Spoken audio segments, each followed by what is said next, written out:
o Efésio, não pode deixar, vamos, fecha o olho um segundo. Sério, no mito, ele pegou o machado e pá, deu na testa de Zeus com o machado e abriu uma fenda enorme. E dessa fenda enorme saiu Atena, deusa da sabedoria, com sua armadura, já, dali de dentro. Então essa é a história, quem não sabe de onde veio Atena. Né? Tanto que é por isso que dizem que Atena é a deusa da sabedoria, porque ela saiu da cabeça de Zeus. Pô. E tem um recorte interessante, que é o seguinte, você está falando dessa cronologia.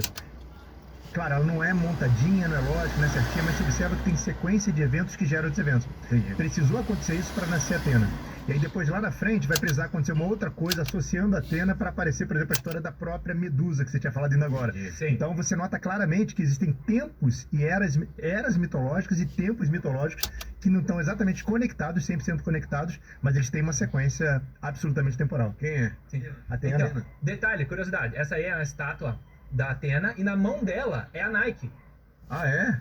Exato, é a deusa, você pode ver pelas asas, é bem famosa essa imagem da deusa Atena segurando na mão. E a interpretação que eu dou, eu não sei se é a verdade, mas que a interpretação que eu dou para essa estátua é que aqueles que têm a sabedoria têm a vitória em suas mãos. Entendi. Essa é a interpretação que eu dou para a estátua. E é um cetro que ela tá na mão?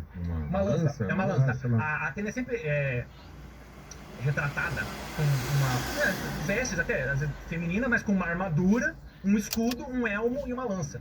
Porque ela também é deusa da guerra. Ela é deusa da sabedoria, da estratégia. Mas de uma guerra estratégica, na de uma verdade. guerra Não uma guerra bruta. Enquanto Sei. o Ares, ele é da guerra, violência, Brutal, você você mata e corpo a acabou. corpo, Isso aí. E só um detalhe, comparando as mitologias, a grega e a romana, tem um detalhe interessante seguinte, que o Ares, na mitologia grega, é exatamente Marte na mitologia romana. Marte leva ao termo marcial, de arte marcial, por exemplo. Na Grécia, o Ares era um dos deuses mais estúpidos, era considerado um deus ninguém respeitava, era um deus burro, era um deus ridicularizado. E na mitologia romana, Marte, que é exatamente a mesma personagem, assim, é um dos mais respeitados e louvados. Então, assim, como muda o aspecto cultural, Sim, muda os dados, muda tudo. alguns deuses são paralelos diretos, Diretos. assim, né? Que você, cara, não muda quase nada. Mas um ou outro, como você falou, sim, muda drasticamente. E você vê o próprio Zeus, na mitologia grega, que está sendo falado o tempo inteiro, você não escuta tanto falar de Júpiter. Entende? Assim, não tem grandes histórias. Então, assim, de acordo com o contexto, você observa que pessoas que têm... né? Deuses e mitos que têm mais importância, na outra cultura tem um pouco menos. Mas Marte, seguramente, na mitologia romana, é poderosíssimo e na grega é ridicularizado. É um deus burro. Exato, é difícil você achar um mito do Ares que você fala, nossa, olha que foda, que Deus maneiro. Ele perde mais do que ganha. Na verdade, parte da história é que a partir que surgiu Atena, eles viraram meio que competidores, porque não simbolismo de uma guerra, eles moravam pra ele, né, nesses períodos difíceis. Só que a ideia é que aqueles que seguiam, né, a Atena venciam as guerras, porque a sabedoria, a estratégia sempre vence a força bruta. Então, nos mitos isso se retrata. O Ares, ele basicamente ele só perde. E outra coisa que acontece também interessante, tem sempre volta e meia tem uma passagem de bastão. Tem um deus de tal coisa, daqui a pouco é outro deus que é parceiro daquela mesma coisa, né? Super redundante. O próprio Hélio, por exemplo, né? O Sol, por exemplo, daqui a pouco você começa a ver Apolo associado a isso, e aí tem uma... Quem que é? Né? O deus da guerra. Tem vários deuses que acabam sendo redundantes na prática. Não tanto quanto na mitologia nórdica nesse aspecto. Eu fiz um vídeo comentando, né? Eu tava falando de várias mitologias, eu abordei um pouquinho sobre a nórdica, né? Porque os deuses principais da mitologia nórdica, então você tem lá o Tyr, que ele é o deus da ordem, da justiça e da guerra. Você tem o Thor, que é o deus do trovão, do raio e da guerra. Você tem o Odin, que é o deus da sabedoria, da estratégia e da guerra, né? Mas não se preocupe, porque você tem outros deuses, como por exemplo a Freya, a deusa do amor e da beleza e da guerra. É sério. Cara, Todo mundo é deus da guerra na mitologia nórdica. Não criticando, acho maneiríssimo. mas os caras são focados, né? Os caras sabem o que querem. Muito legal. E o Minotauro quer falar? Vamos lá. O meu foco, na verdade, nunca foi tanto muito a parte. Eu sei um pouco da parte histórica por trás, Mas o que me atrai é porque é O muito nome da minha galhofa. mãe tem a ver, né, com Minotauro. Não tem Ariadne e Sim, Ariadne sim, é sim. Iraídes. E Iraídes também acho que é. Mas não sei, É. não vou saber dizer. Mas a Araídes com Pesquisa aí. certeza. Ariadne é a irmã dela e ela é Iraídes. Não sei se foi O Rei Minos teve vários filhos, então pode ser um deles, sim. Mas o mito é um pouco longo, né? Ele tem várias coisas. Começa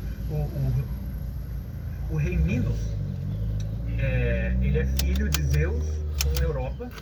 Europa? É o nome, exato. O nome do continente veio por causa dela. Oh, O nome do continente Europa veio por causa dela. E tem uma deusa chamada Ásia também, só que eu não tenho certeza se o nome do continente veio por causa dela. O da Europa eu sei que sim. tá. Então ele é um semideus, o Rei Minos. E daí ele virou o rei de Creta e tal. Agora eu tô tentando cortar as arestas, porque na verdade eu adoro isso, histórias que são 3 histórias que vão se juntando, sabe? Na história da Medusa tem muito isso, e daí você vai conectando, eu acho muito legal. Só que daí complica na hora de tentar resumir tudo, que você tem que ficar saltando, né, de um núcleo pro outro, né? Porque ele tinha ele como rei de Creta, e daí o filho dele, o Androgeu, ele foi participar dos Jogos Panatenaicos, eu acho que era. Não era Olimpíadas na época, mas os Jogos Panatenaicos em Atenas. Chegando lá, deu um problema, não sei do que, e mataram ele. Mataram o Androgeu. Aí o rei Minos, ele falou, cara, porra é essa? Ele não foi pra participar. Cara, agora eu vou entrar em guerra e vou destruir vocês. E naquele período, acho que a Creta estava muito forte, ele tinha proteção dos deuses, não sei do que, e o próprio Minos era de Zeus, não sei de Deus, né? E daí, o rei na época, Egeu, imagina, que deu o nome ao mar Egeu, pegou e falou, não, o que a gente pode fazer, então, para evitar essa guerra, essa chacina? Aí o rei Minos falou assim, eu quero que, aí a quantidade de anos varia, se é uma vez por ano, uma vez a cada 4 anos, ou a cada 7 anos, mas vocês vão mandar 7 jovens, homens, né, 7 moças e 7 rapazes, que eu vou colocar no labirinto do Minotauro. Tá, agora vamos voltar um pouco para, mas da onde que vem essa criatura? Quando ele se tornou rei, né, o rei de Creta, ele resolveu, pediu a bênção de Deus, Poseidon, para ter um início glorioso do reino dele, né? E daí Poseidon falou, então eu vou te mandar um animal para você sacrificar em meu nome. E, então, aí Poseidon mandou o mais icônico dos animais marinhos, o touro. O quê? O touro saiu do mar, um touro branco, muito belo. Assim? Então, mitologia grega, é ridículo. É ridículo. Aceita. E dói menos, É desse ponto pra frente. Cara. Aí ele mandou... Ah, não, e detalhe, você pensa... Que, por sinal, rapidamente, Poseidon, que é o deus dos mares, é o deus dos cavalos. Sim, o animal símbolo do Poseidon é o cavalo. E não o cavalo marinho. Cavalo. Costuma associar também com o cavalo marinho, mas mas deus dos cavalos, sim, exatamente. Então, algumas coisas não tem que fazer. Aí mandou o touro.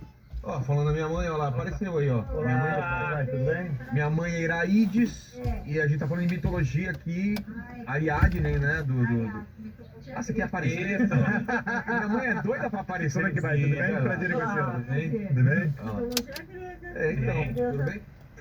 O meu. E aí, seu Giba? Tudo bem. Tá falando. Vem cá. E aí? E aí? Tudo bem? Fica aí, ó. Falando de mitologia grega, já fica aí. Vamos falar de Minotauro agora. Senta aí. Não do MMA, do Minotauro. Vamos lá, e aí? Onde é que tinha parado?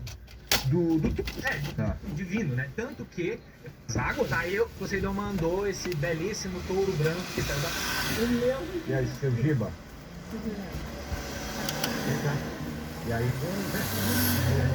E aí? Tudo bem? Fica aí, ó. Falando de mitologia grega, já fica aí. Vamos falar de Minotauro agora.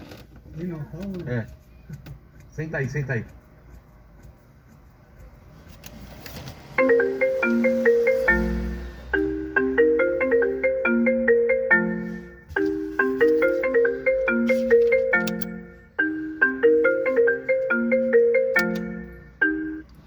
Oi.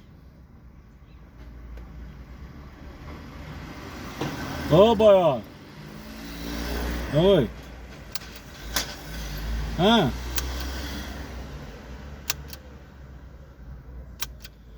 Ah, Gene, me aperta não.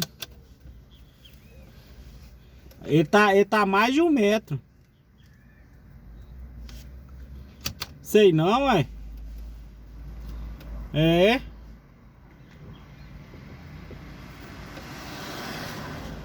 Se não tiver, tá beirando isso aí.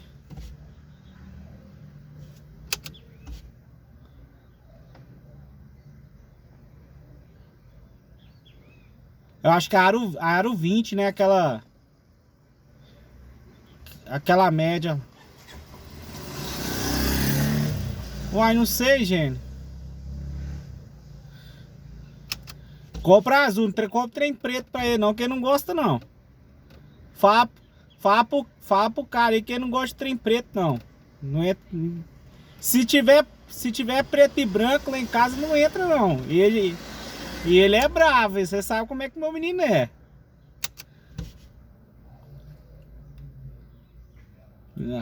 Ah, capaz. Preto, tô falando sério, preto e branco ele não gosta não. Tô zoando aqui, mas ele não gosta não. Então tá bom então.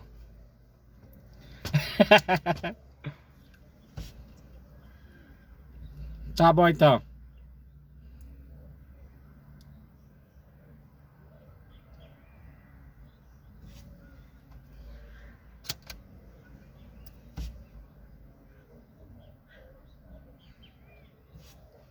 Tá bom então.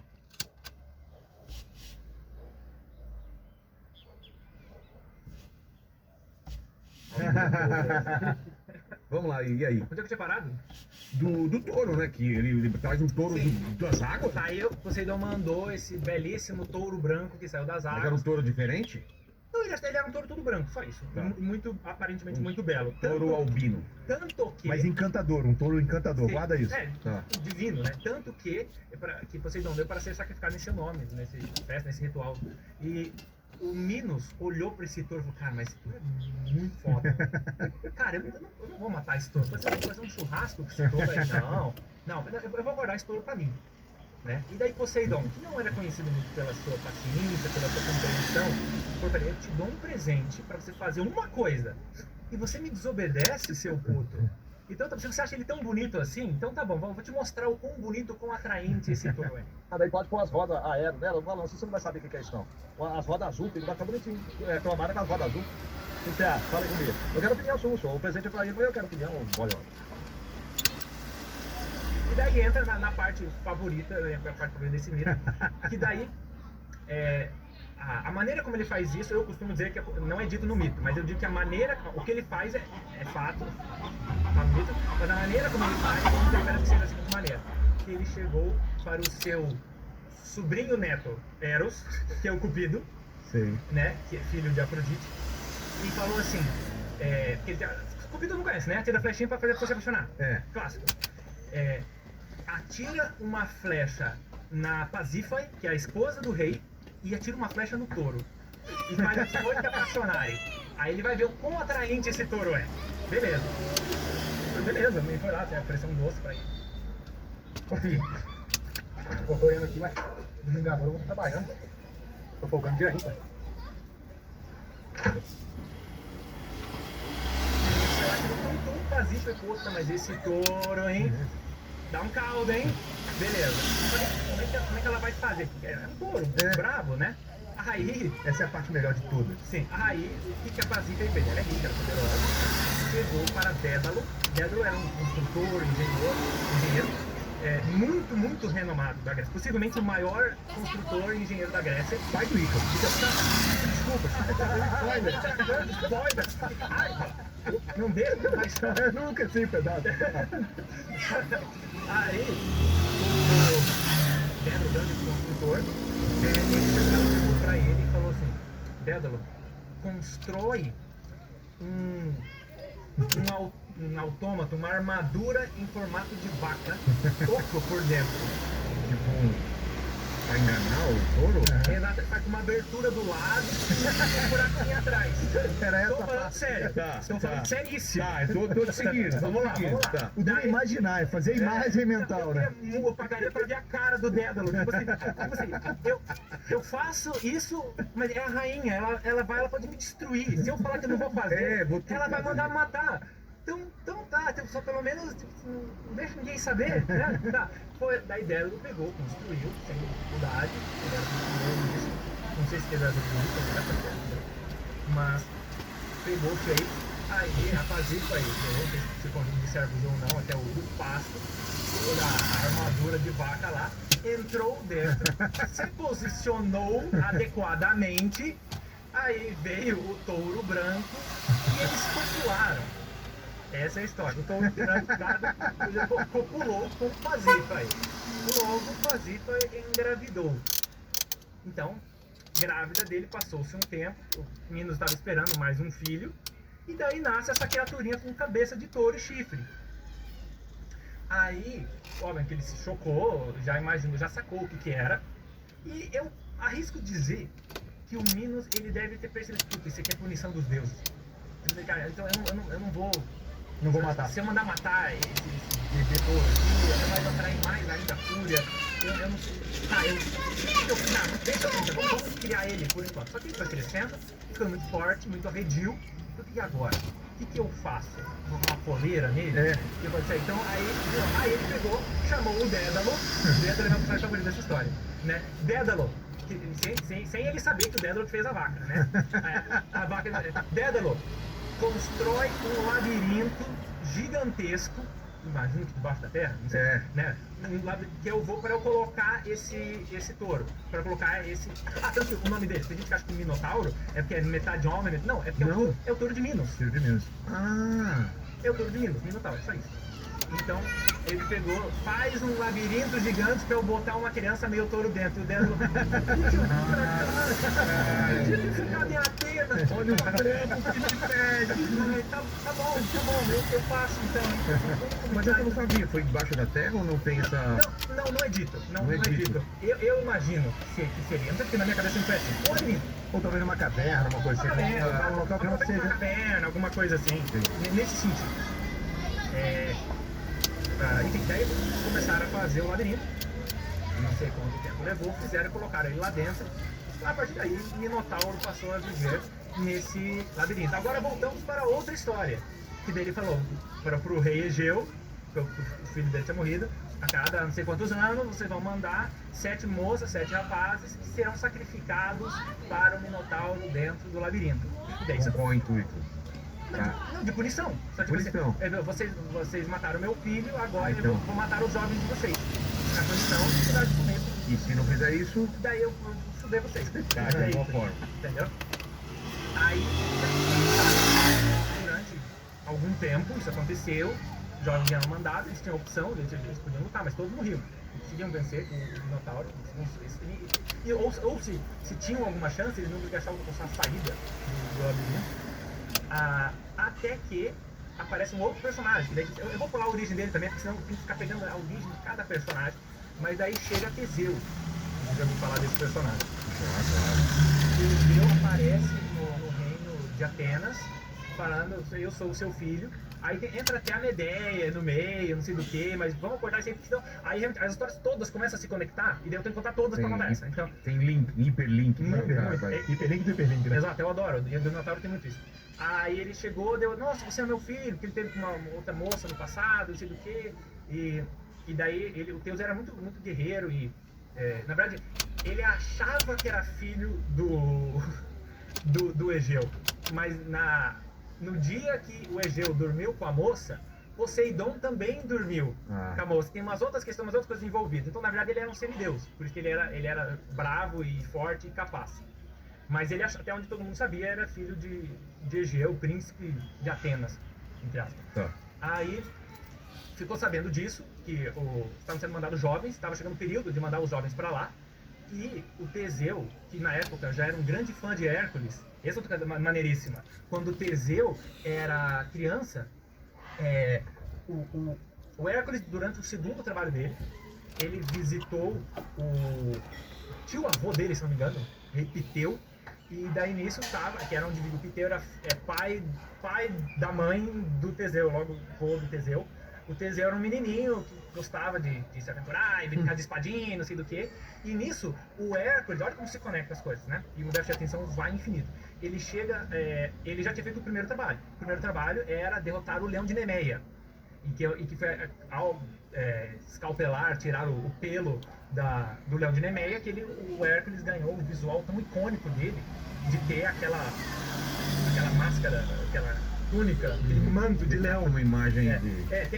tem muito. Vê se tem foto da época do Hércules. Foto da época do Hércules. Selfie do Hércules. Tem gente, essa é uma opinião meio polêmica, mas geralmente eu prefiro artes mais modernas, porque eu acho elas mais maneiras. Eu também acho. Não é desmerecendo, é claro que tem um valor histórico e artístico muito grande as obras antigas, mas a gente evoluiu. Você vê uns caras de tanguinha, e os monstros vão ficando mais maneiros. Você vê o Hércules enfrentando o Cérbero hoje, é aquele lobo com dente, com fogo, 3 cabeças enormes. Você vê o antigo, é um triual nas artes antigas. Porra, É só chutar o quem eu mato esse cachorro? Ele ganha. É foda. Então eu prefiro, por mais que não seja mais autêntico, não existe mais autêntico. Mas então, aí ele estava com o seu manto do Leão de Nemeia, que é um leão muito poderoso e grande. E daí ele pegou, quando ele chegou lá, ele pegou e só tirou, né? O manto, e o Hércules é um cara gigante não, mas grande, forte, bombadão, tipo o The Rock. E daí pegou e colocou em cima da mesa aquilo lá. E só que era tão grande e tão bem cuidado, né? Que as crianças se assustaram, porque parecia esse aí seria uma estátua dele pegando o Cérbero. Exato. Desde Isso então, é alguma arte moderna. aí as crianças viram e se assustaram com aquela pelagem do leão, que achavam que era o leão de verdade. Ai, que medo. O Teseu foi o único que pegou a espadinha de madeira e eu vou brigar, eu vou derrotar. E daí todo mundo riu, todo mundo achou legal, com aquele clima bacana. O próprio Hércules chegou pra ele e falou: você vai ser um grande herói. E a partir desse momento, o Teseu, Hércules virou um herói. O herói da vida, eu quero ser que nem ele. Eu quero ter as minhas aventuras, eu quero Atos heróicos. os atos heróicos e não sei do que, né? O trabalho do Hércules levaram muitos anos, então deu tempo do Teseu crescer nesse processo. Mas daí voltando, então o Teseu, que é um grande herói também, né? Quer dizer, um aspirante a grande herói, chega no palácio de Atenas e lá encontra o rei Egeu, disse que vai mandar as molecadas pro futuro comigo. Então, e daí eu falei, não, como assim? Não é isso que o meu grande ídolo Hércules faria. Me coloque, pai, eu quero ir junto e eu vou derrotar o Minotauro para salvar. E hoje eu falei, não, mas você acabou de voltar, agora meu filho perdido. Não, eu tenho que fazer isso, pai, é a minha missão. E daí, então vai, né? Eu falo dos heróis merdeiros, Teseu é o mais merdeiro de todos, mas isso é só o começo. Mas enfim, aí beleza, pegou, preparou o navio, o marinheiro, não sei o que, Egeu falou assim: como é que você quer tanto ir, filho? Então, você faz uma coisa, quando você for voltar, quando o seu navio estiver voltando, se você tiver tido sucesso a vida, né, marinheiro, se você tiver tido sucesso na sua missão, volte com velas brancas. Se por acaso você falhar, no caso falecer, que o seu navio volte com velas negras, para eu já muito de longe, do alto da montanha, já ver e já saber o resultado, o quanto antes, tá? Para curar a minha angústia. Ficou claro, pai? Beleza. Aí foi para Creta, e aí chegando lá, aí a Ariadne, filha do rei Minos, viu o Teseu, meio bad boy ali, e nossa, se apaixonou loucamente por ele. E eu, não é dito, mas eu tenho a impressão que ele muito da Ariadne. Não sei se a Ariadne era feia, ou não sei, uma coisa assim, mas a impressão que eu tenho é que ele meio que diz: legal, e você consegue me ajudar de alguma forma? Rola aí alguma coisa, né? E daí a Ariadne: não, claro que sim, né? Aí, o que a Ariadne fez? Ela chegou pro Dédalo de novo e falou: Dédalo, por favor, eu tô apaixonada por ele, por esse rapaz do reino inimigo que veio pra cá e eu quero muito ajudar ele. Você pode fazer? O Dédalo: puta merda, essa família, por que eu vim pra cá? Que cagada que eu fiz. Eu falei: tá bom, eu vou... Tem um lugar, um compartimento secreto ali, assim, que eu vou deixar escondido uma espada que ele pode pegar lá dentro. E leva um novelo de lã, dá um novelo de lã pra ele. E porque daí ele pode usar o novelo de lã pra não se perder no labirinto. Beleza, então tá. Aí ela fez isso aí, entregou. Aí colocou ele de lã, pôde escrever, pegou a espada, enfrentou os detalhes da luta, não não tem nada muito grandioso, a gente pode imaginar ele espiando, ele fazendo olé, o Minotauro batendo, a gente imagina, mas não dá pra saber. Mas enfim, ele derrota Ele o- tentando enforcar o Minotauro com a linha de. com o lã, com a linha de lã e o Minotauro rindo. Sim, exato, no octógono ali. Aí derrotou, saiu, não sei se trouxe a cabeça da Nemeia. Aí, Hércules. Enfrentando a Nemeia. Legal. Nemeia é uma região, uma cidade, eu não sei se ainda existe na Grécia, mas é uma região Sim. Aí derrotou, não sei se pegou um chifre ou uma cabeça pra provar, saiu de lá, e daí a Ariadne já tava esperando, ele, como assim, conseguiu vencer? Ele nem sabia o que fazer, a Ariadne já, vamos embora meu amor, não sei do que, daí tá bom, daí a Ariadne fugiu junto com Teseu no navio, só que daí, no meio do caminho, é dito que Dionísio, tipo assim, achou tão legal essa iniciativa dela de ajudar, que ele se apaixonou por ela e falou, eu quero, eu vou casar com ela. Outro versão diz que simplesmente o Teseu, no meio do caminho, falou, mina, eu só precisava do novelo da espada. Já deu. Sai fora, eu vou te deixar no primeiro ponto aqui na primeira ilha. Eu não vou você barco. Tchau. Entendeu? Ambas as versões são válidas. Eu tive vendo ambos os personagens fazendo isso. Conclusão. A Ariadne foi abandonada. Foi abandonada. Mas a Ariadne realmente se tornou esposa de Dionísio. Da deusa, e até alguns dizem que foi morar no Olimpo e escambau. Sendo humana, né? Aí beleza, aí Teseu, porra, sou foda, matei um Minotauro. Sozinho. Com ajuda também, mas sozinho também. Aí, beleza, tão animado que ele deixou as velas negras. Putz. Aí, quando o pai dele, o senhorzinho Egeu, viu, do alto da montanha, ele foi tomado por uma tristeza tão grande que ele pulou e se matou naquele momento. Então, nesse momento, ele sem querer matou o pai e virou rei. Porque ele era o filho, ele era o herdeiro. E daí, a partir desse momento, Teseu se torna o rei de Atenas. Entendeu? E daí, agora voltando para outra história, para conectar com o que ele falou. Então, voltando pra Creta, Minos descobre. Então, peraí, foi você que fez a vaca pra minha mulher transar com o trono. E depois você deu o novelo de uma espada do cara do reino inimigo. É isso mesmo? E eles que pediram, o que você queria que eu fizesse? Ah, então tá bom. Então, aí ele pegou, prendeu os dois, o Dédalo e Ícaro, né, já era um construtor também, estava aprendendo com o pai. Alguns dizem que eles foram aprisionados no labirinto, outros dizem que eles foram aprisionados numa torre. Eu prefiro a versão que eles foram aprisionados numa torre, porque ele continuou trabalhando, só que agora de maneira escrava, forçada pro rei, porque ele era o melhor construtor e engenheiro do mundo, da Grécia. Nesse contexto, a Grécia é o mundo. Sim. Então, ele ficou com essa missão de trabalhar de maneira escrava lá. Depois você vai colocar ele num labirinto, como é que... até você encontrar o cara pra chamar ele, puta, eu vou ter que achar. Não foi uma torre. Uma torre. E faz mais sentido pra conclusão da história. Aí, preso numa torre, depois de alguns anos, ele decidiu, a gente precisa escapar daqui, como é que vamos fazer?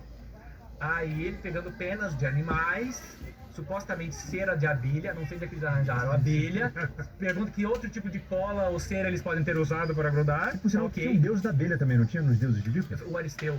Tinha um deus das abelhas. Ah, é? Tinha um deus Ele é um semideus, mas ele é conhecido como deus das abelhas. Sim. Ele só tinha deles, pronto. A capacidade divina dele era até abelha. É muito bosta, muito bosta. Apicultor. Ele participa de um mito até importante, mas vamos focar aqui. Tá. Daí, fazendo isso, eles fizeram as asas, e daí, agora vai lá montar, instalaram lá, porque assim, é só pegar madeira e fender essa bola, você sabe, só isso. Aí, montou, aí o Dédalo, um dos pouquíssimos personagens com bom senso em todas as mitologias, que até agora você fica tipo assim, não sei se o fato de ter aceitado seja falta de bom senso, mas você pensa, não tinha muito o que fazer, se alguém chega, você vai fazer isso agora sem ter opção, né? Mas aí ele pegou, então, meu filho, não voe muito perto das águas, porque as gotas, a água pode bater na pena, vai encharcar, vai pesar, você vai cair. E também não voe muito perto do sol, pois o calor vai derreter a cera que está grudando as asas. É só isso, eu vou pelo caminho do meio. O que Ícaro fez? Foi perto do sol. Vamos Mas para o também sol. o cara não explicou o quão perto do sol. Ele falou assim, quanto? Pô, a essa altura pode aqui não. Você não Mas era só sabe. ele seguir o pai. O meu pai estava voando junto. Ah, tá. O pai estava voando junto. Entendi. Entendeu? Aí Quis fazer graça. Aí o Dédalo viu e agora teve que aceitar ver o seu filho cair, estatelado, agora ele vai jogar uma pintura muito maneira que um artista fez, faz vários séculos até. Mas enfim, e ele foi sozinho, e teve que continuar a vida sozinho. E, na verdade tem uma continuação ainda da história, que todo mundo conhece, que Minos não aceitou que o Dédalo fugiu e foi atrás, começou a perseguir o Dédalo, mas o que importa é isso. E essa parte que você falou, assim, podia ter parado ali, né? De fato, é quase que a causa de toda a tragédia grega. Que é a ideia de você não saber parar, de não saber estabelecer o limite, sabe? Não ter aquela ideia de metron, que é aquela medida justa do que você tem que fazer. Você pegar uma qualidade que você tem e exagerar. Não, vou mais um pouco. Esse exagero. Então, de fato, assim, essa ideia de Ícaro, exatamente a ideia dessa híbris na veia, né? Na essência. Tipo assim, eu vou mais, não há limite. E por quê? Porque a pessoa começa a se achar muito importante. Eu sou o cara que vou tocar no sol. E aí tem um quadro, eu esqueci o nome do pintor, mas o apelido desse pintor eu acho que é O Velho. Chama-se A Queda de Ícaro. Se puder procurar, é muito legal. É um quadro assim espetacular.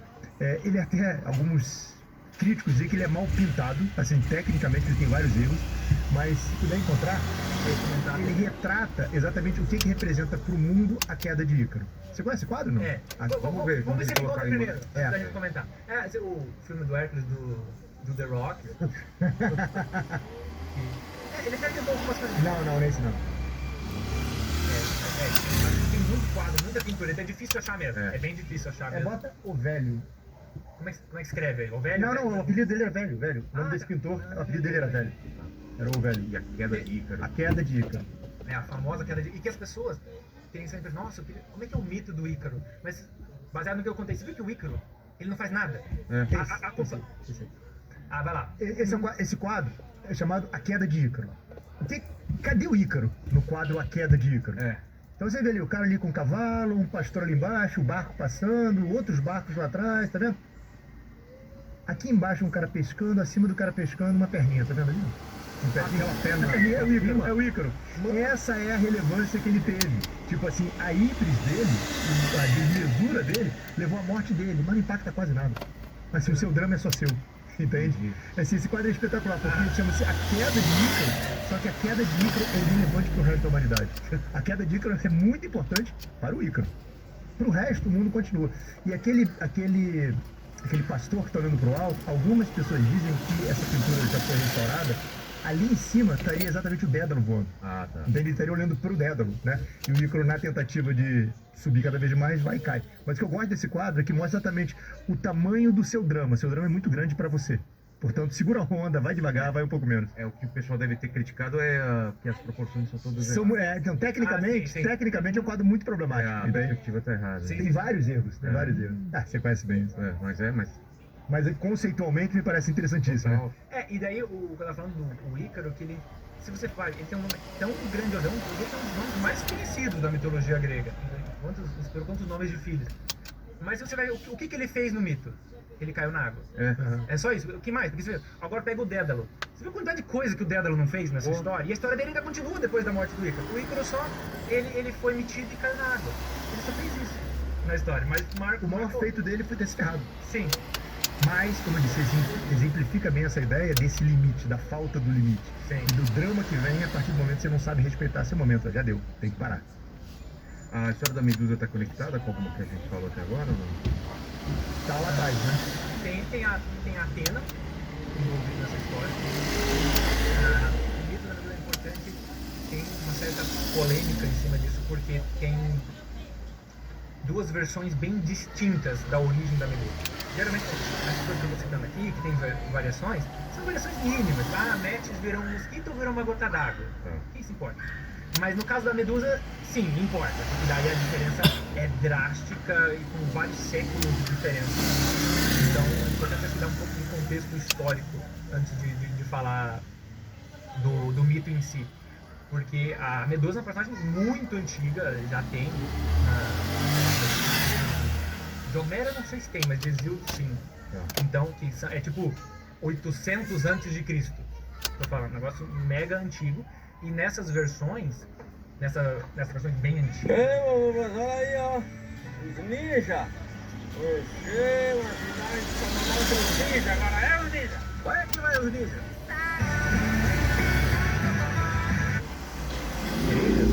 Medusa, ela simplesmente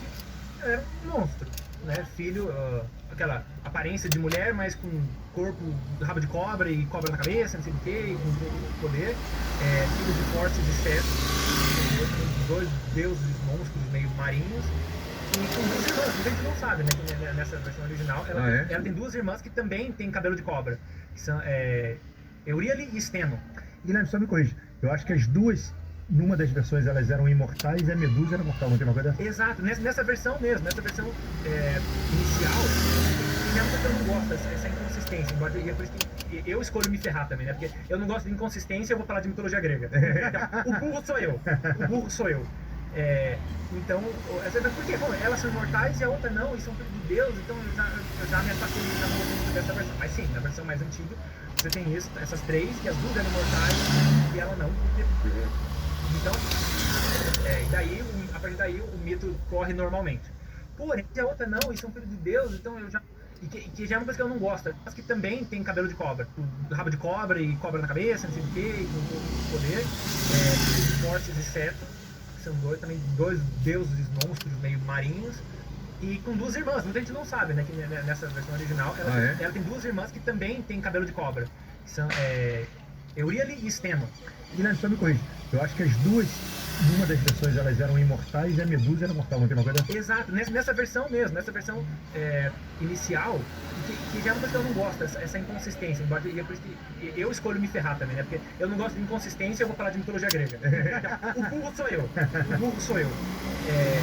Então, elas são imortais e a outra não, são Deus, então eu já me afastei, já não gostei muito dessa versão. Mas sim, na versão mais antiga, você tem essas três, que as duas eram imortais e ela não. Então, a partir daí o mito corre normalmente. Porém, no século I a.C., um poeta, autor romano chamado Ovídio, que ele é muito, muito importante para a literatura. Irmão do áudio?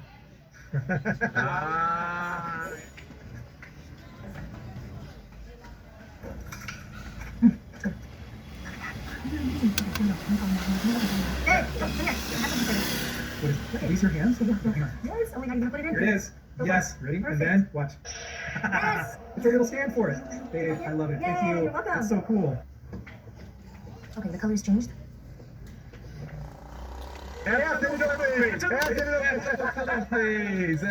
Tá bom. Me pegou essa. Por paz e ela mitologia grega. O burro sou eu. O burro eram imortais e a Medusa era mortal, não tem uma coisa dessa? Exato, nessa versão mesmo, nessa versão inicial, e que já é uma coisa que eu não gosto, essa inconsistência. Embora, e é por isso que eu escolho me ferrar também, né? Porque eu não gosto de inconsistência, eu vou falar de mitologia grega. O burro sou eu. O burro sou eu. Então, por quê? Elas são imortais e a outra não, e são filhos de Deus, então eu já me afastei, já não gostei muito dessa versão. Mas sim, na versão mais antiga, você tem essas três, que as duas eram imortais e ela não, porque... Então, a partir daí o mito corre normalmente. Porém, no século I a.C., um poeta, autor romano chamado Ovídio, que ele é muito, muito importante para a irmão do áudio?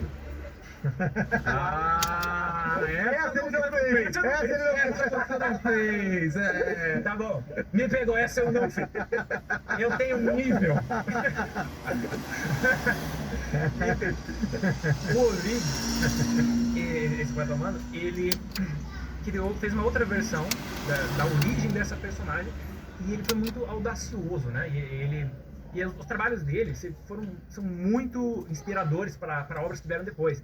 William Shakespeare se inspirou em Ovídio, né?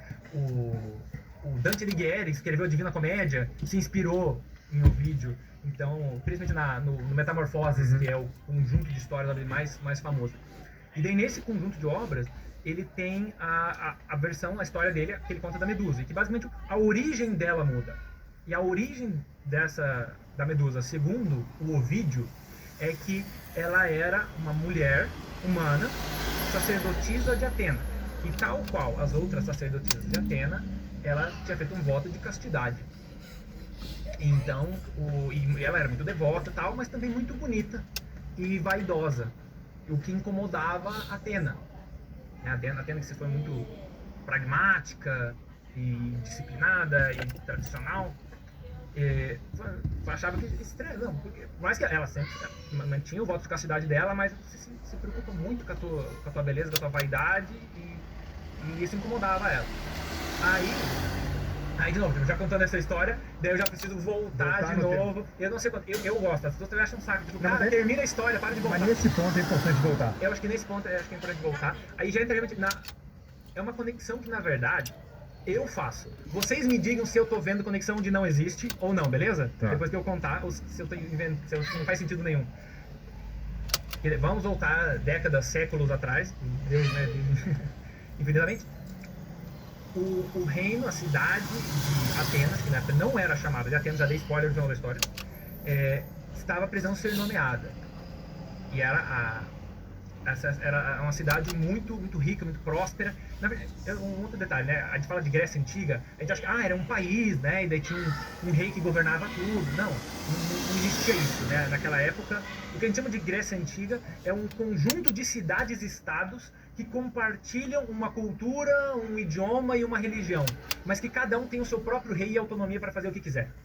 Então, essa ideia de Grécia, muito depois, nossa, muito depois, mas de Grécia Antiga é esse. Esparta, Atenas. Exato, cidades-estado individuais.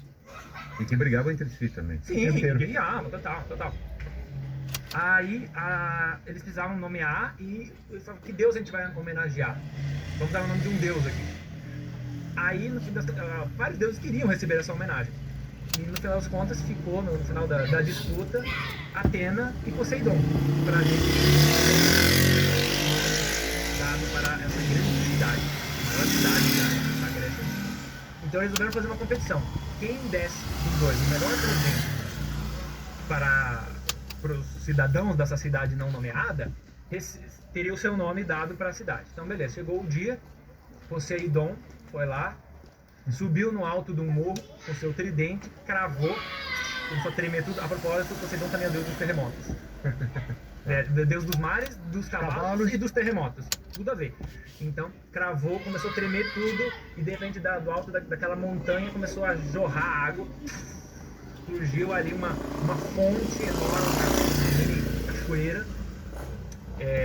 Muito bela, inclusive. Caiu, já formou um lago, um pequeno mar na frente. Uau, todo mundo adorou, achou fantástico aquilo, né? Podemos banhar, podemos agora ter mais água, porque às vezes falta água, é difícil achar que não sei do que.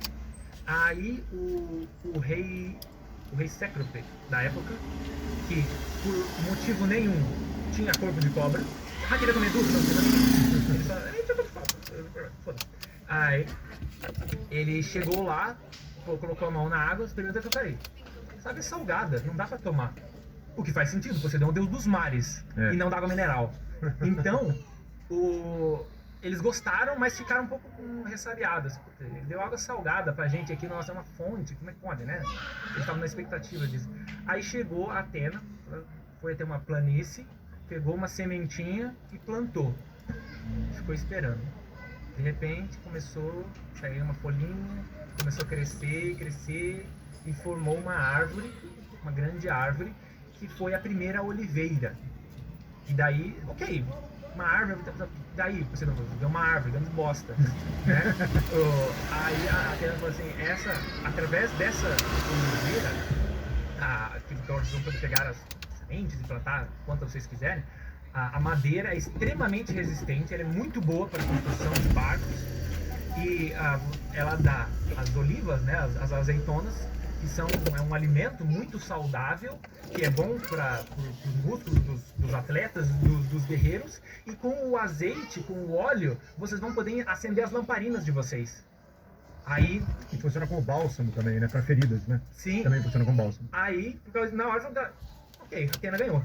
E daí Atena ganhou, a partir desse momento, mitologicamente, a cidade recebeu o nome de Atenas. Entendi. Por causa disso. Agora o ponto que eu chegar à minha interpretação. Poseidon, que era um cara, isso tá na história antes, ele é extremamente intempestuoso, o humor dele flutua, ele é um cara que se irrita com facilidade, até para simbolizar os mares, né, que tem as ondas, e tem que respeitar as tempestades e tal. Então ele sempre foi visto como esse cara que, se você mexer com ele, ele pode explodir em tempestade com você. Eu não acho que ele ia levar essa derrota com muito bom humor. Eu não acho que ele vai, tudo bem, querida sobrinha, tudo bem.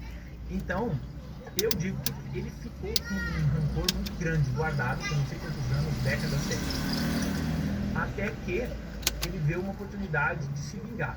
Aí essa é a parte que eu falei que não tá em mito nenhum isso, nem interpretação. Aí, voltando à história lá da Medusa, sacerdotisa, não sei o que, Poseidon, belíssima sacerdotisa, totalmente fiel, leal a Atena, e ele vai num dia que tá só ela rezando no templo e abusa dela dentro do templo. Então, e depois simplesmente vai embora.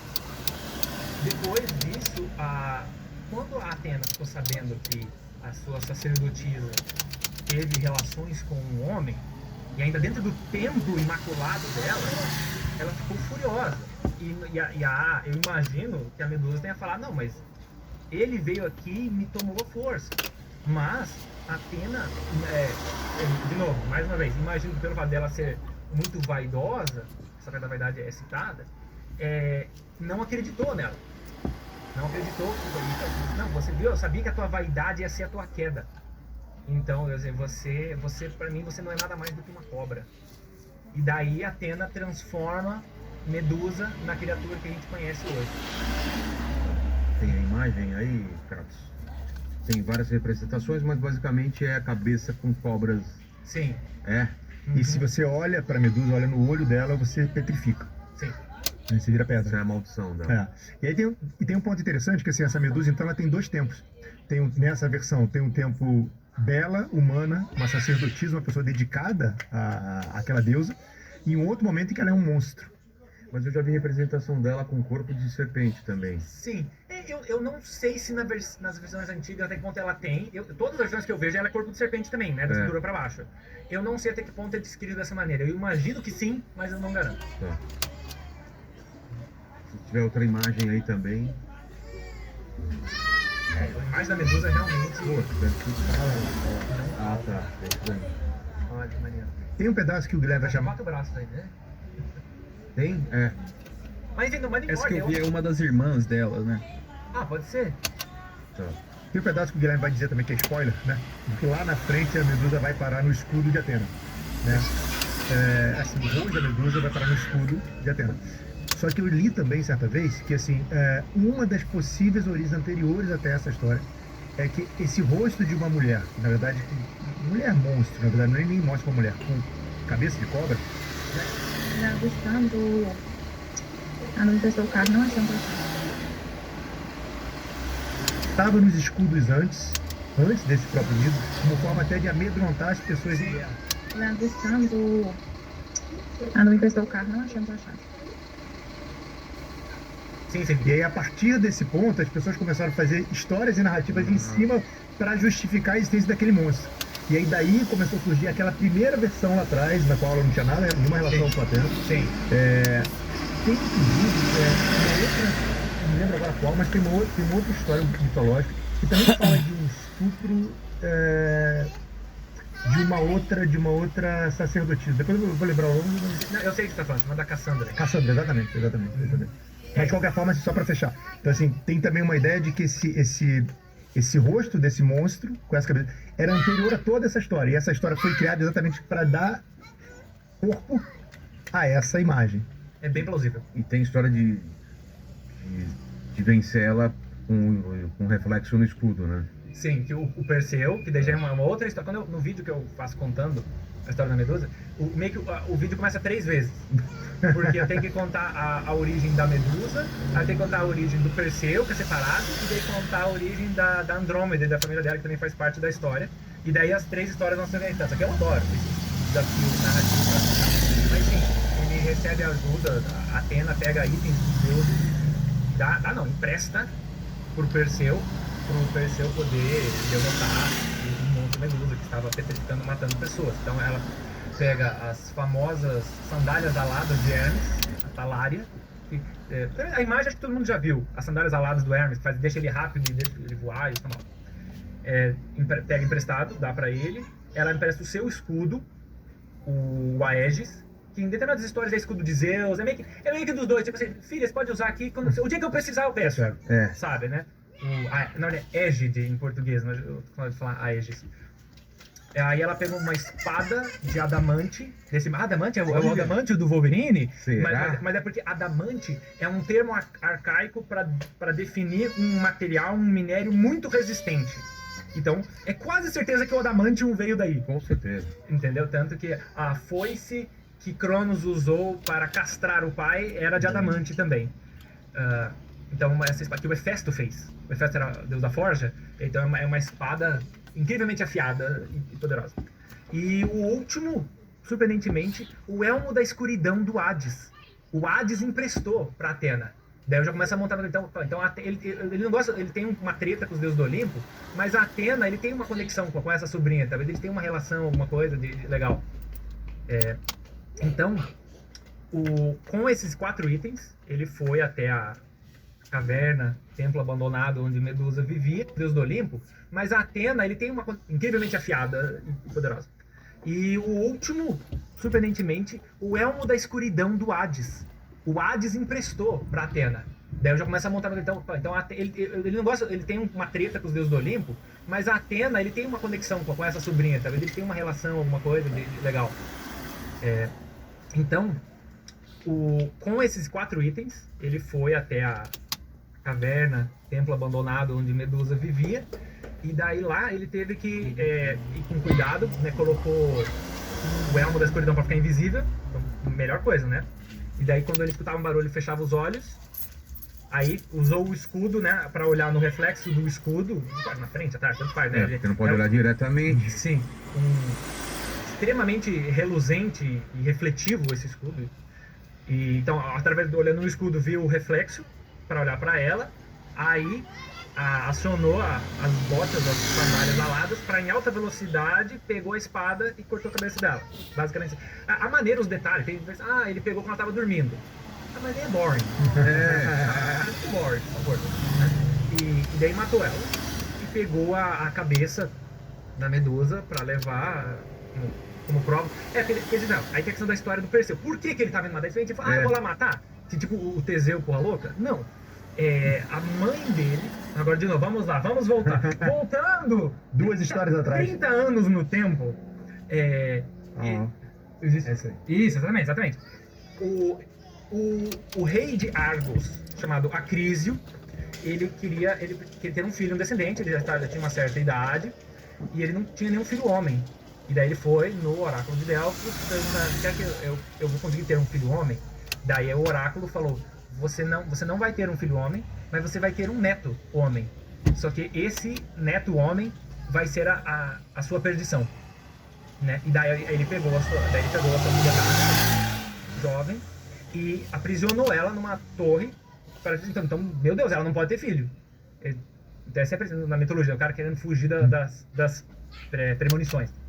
Então ele aprisionou Danae dentro de uma torre, fechou, tal, colocou guarda em volta, ninguém entra aqui, porque ela não pode engravidar. Aí, quem que olhou? Zeus, lá de cima olhou e falou, eu gosto de um desafio.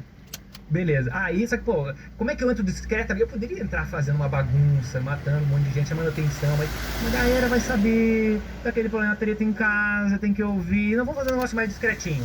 Como é que eu faço pra entrar aqui? Já sei.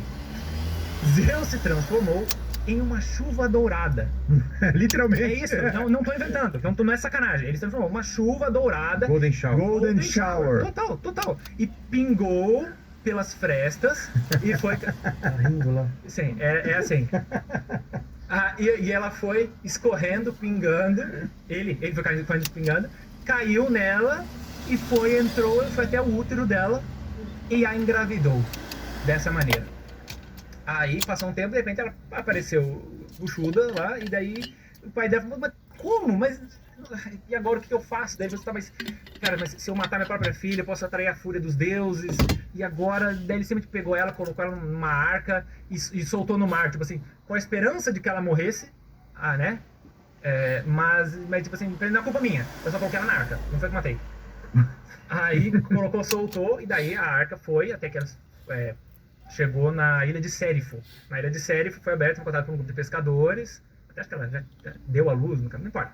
E daí Dana e Perseu foram criados nessa ilha. E sem eles saberem, né, o que tinha acontecido, quem que era o pai do Perseu. E daí o rei de Sérifo era um cara chamado Polidecto.